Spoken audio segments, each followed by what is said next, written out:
With 2023 coming to a close, I wanted to do something I don't think I've ever done before. I'm going to talk about my favorite non-Star Wars stories that I watched, read, or played this past year. Obviously, Star Wars is my number one fandom. It's the thing I know most about, and I spend literally every day thinking about it.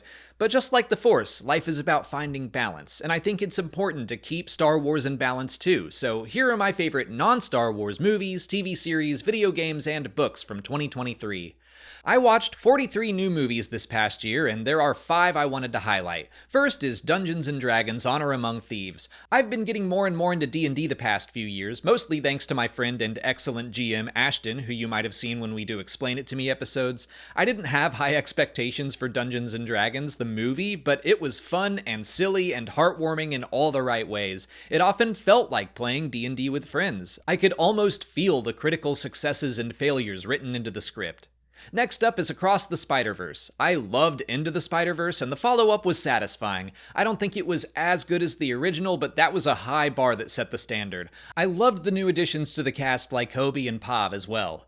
The Creator was a great new science fiction movie from Rogue One's Gareth Edwards. It was made on a budget of $80 million, and it looks phenomenal. The story was a little predictable, and not every villain got what they deserved, but the main characters and their arcs were good and emotional. Now I'm going to move back in time a bit to 2019 to talk about Ford v Ferrari. Not everything on this list is going to be from 2023, a lot of it will be things that I just haven't seen or read or played until now, but I want to spend some time talking about them anyway. I watched Ford v Ferrari in the lead up to Indiana Jones and the Dial of Destiny because I heard it was one of James Mangold's best films, and I would agree. I think I'm still partial to 3:10 to Yuma, but man, Ford v Ferrari was great. On the surface it's a racing movie, but really it's about two friends fighting against the establishment while also learning to work as a team. Christian Bale and Matt Damon were both great in it, and weirdly, it made me think a lot about James Mangold's potential for the Dawn of the Jedi film, but I've talked about that in another video, so I'll just put that in the cards.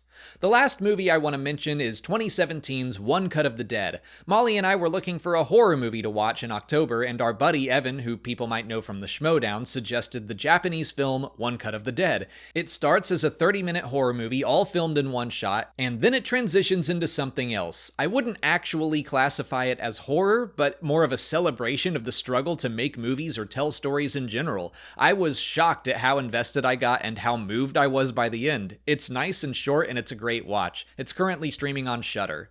Moving into TV series, Molly and I watched 26 new shows together. First, real quick, I will sing the praises of the finale of Ted Lasso. I adore that show's first season.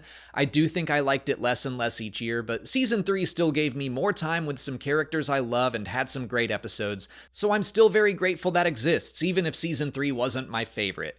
But something new I adored was The Last of Us. I loved the video games to death. Yes, both of them. I was wary about it because video game adaptations don't have a very good track record, but wow did they make this one work. They made enough changes to keep me on my toes as a diehard fan of the game, but none of the changes affected the heart of the story or the relationship between Joel and Ellie. I will always remember how the first couple weeks we tried and failed to get our friends together for a watch party, but we were finally able to on week 3 for the Bill and Frank episode. A bunch of people came over to watch the scary new zombie show, and then we were all just weeping on the couch together. Pedro was great, Bella was great, and can I just say how grateful I am that they kept the theme music? I was so baffled when the Uncharted movie barely used the game's main theme. It's so good, why not use it? So thank you, The Last of Us, for using your already wonderful composer. Another new show I loved was Pokerface on Peacock. It's a mystery of the week story where the main character just has a gift for knowing when people are lying and keeps getting roped into solving murders. It's got an awesome cast with some truly fun stories. I got so hooked on it while it was on, and I look forward to more. Jury Duty on Amazon was a delight to watch. It's a show about going through the full process of serving on a jury, and the entire thing is fake except for one person who thinks it's real. Watching his reactions to the insane situations and people surrounding him was hilarious and never crossed over into mean-spirited. And the last episode gives you insight into how they pulled it all off, and I could have watched an entire series on that too. Jumping into spooky season, I always love having new Mike Flanagan stories, and The Fall of the House of Usher was no different. The whole series is an adaptation of an Edgar Allan Poe short story, but then each episode is also loosely based on a Poe story or poem. It's insane. I don't know how Flanagan is able to do something this good every single year. And Mark Hamill is in it, which hopefully means he'll continue to pop up in future Flanagan stories because he loves using recurring cast members. Finally, even though it's still on, and I won't be able to give my full opinion on the season until it's over, For All Mankind is back for its 4th season. This show is about an alternate universe where the Soviets beat America to the moon and then things spiral out from there. Each season takes place in a different decade. We're now in the 2000s and on Mars, and I just love this series. Season 3 got a little too personally dramatic for my taste, but I just don't care. I'm always excited to see it return. I think or hope I'll love this show until it's over. Heading into video games, I'm gonna say right now I didn't play a ton of new stuff this year. I just find it hard to keep up with games. So if I don't mention your new favorite like Baldur's Gate 3 or Starfield or something, it's just because I didn't play it. I only played 3 games from the year 2023, and one of them was Star Wars Jedi Survivor. Another was Tears of the Kingdom, which, yes, was incredible. The creativity on display in that game and with the community was awesome to see, but it also had one of the best stories I can recall in a Zelda game. I won't get into specifics, but moments like finding the Master Sword this time around, just wow, I gasped when I realized what was happening. Or the final boss fight had some great oh poodoo moments and was insanely cool and cinematic, just a wonderful achievement.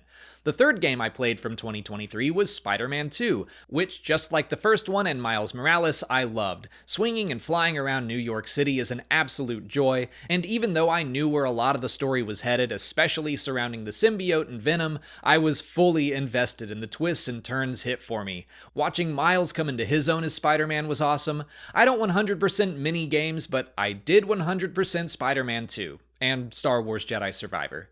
Next, I'm jumping back to 2019 to Outer Wilds. I was told to go into this game blind, and I'm so glad I did. It's a space exploration game about discovery with a dash of Groundhog's Day, like a roguelike centered around knowledge. And that's all I'll say about it. It was a unique story and a unique way to experience a story. It's funny and spooky, and it makes you feel like a genius when you figure things out. Several times I was on the verge of looking up a walkthrough, and then I'd be like, well, let me try one more thing. And it would work. It was wonderful.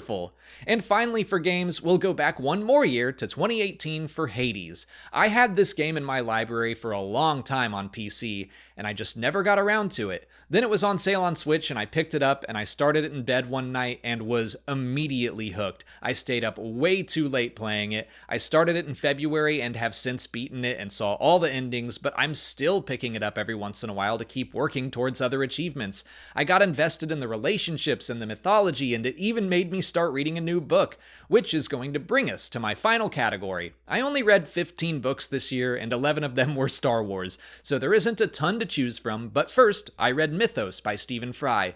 It's an easy-to-digest version of Greek mythology that has been on my list for a while because I think knowing mythology is good for understanding and explaining Star Wars, but then playing Hades pushed me over the edge into just wanting to read it for myself to better understand the game, and it was a lot of fun. Next, I'm going to shout out some Charles Soule books. He does a lot of writing for Star Wars, but I read 2 of his non-Star Wars books this past year, Anyone and The Endless Vessel. They were both good, but Anyone was really good. It was like a Black Mirror episode that introduces some interesting new technology, and then we get to quickly see how it could all be horrible. It's got an interesting structure that bounces around in the timeline and was just a fun science fiction read. If you like Soule's Star Wars work, this is worth checking out. And the last book I'll talk about is Agatha Christie's Murder on the Orient Express. Molly and I watched A Haunting in Venice over Halloween, which was alright, but I realized I'd never read a Poirot novel, so I gave one a shot, and now I see why Agatha Christie was so influential to murder mystery stories. They're fast reads, fun, full of twists and turns, and Murder on the Orient Express was good enough that I want to read more of her work. I need to read more books next year just so I have more to choose from, but that's the end of my favorite stories I watched or read or played in 2023. Hopefully you find something you might enjoy in here as well. Let me know what your favorite non-Star Wars stories were in the comments. If you haven't already, please like this video, subscribe to the channel, follow us on our socials, and consider checking out our Patreon page. As always, thanks for watching, may the Force be with you, and have a very happy New Year.